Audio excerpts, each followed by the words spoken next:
Oui, absolument. Bien évidemment, moi, je suis à la fois sociologue, je fais des analyses approfondies, bien évidemment.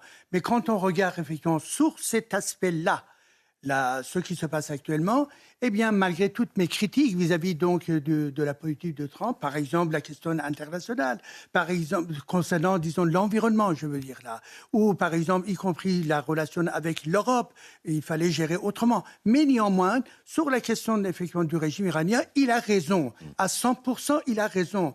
Car n'oublions pas, Carter était, disons, le président américain qui a aidé donc les mollahs pour arriver au pouvoir. C'est Carter. On accuse absolument Carter avec de l'argent et avec politiquement. Hein. Deux, on arrive effectivement à Obama. Obama a envoyé des tas de tonnes d'argent effectivement acquis au régime de Mollah, ainsi qu'avec effectivement le traité concernant, disons, de 2015. Et bien, cela, peut-être que pour les Américains à l'époque, c'était bien, mais bon, déjà, dans le contexte américain, il y avait d'autres qui contestaient. Mais pour les Iraniens, nous, il faut qu'on y pense toujours. Et ensuite, M. Biden également, c'est pareil. Et quand, justement, M.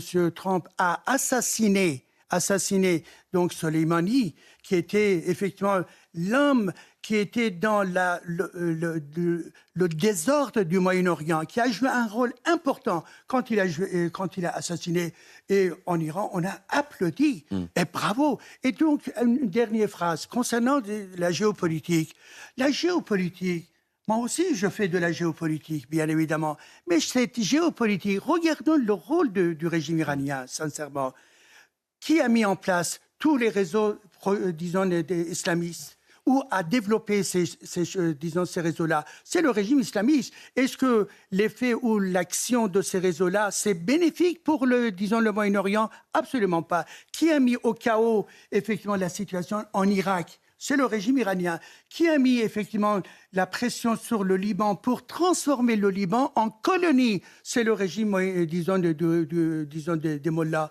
Et qui a lancé aussi des attaques contre les raffineries donc, en Arabie Saoudite. Bien évidemment, c'était des Houthis, mais avec le soutien donc, du régime islamiste. Donc, si vous voulez avoir une région tranquille, il faut absolument balayer le régime islamiste.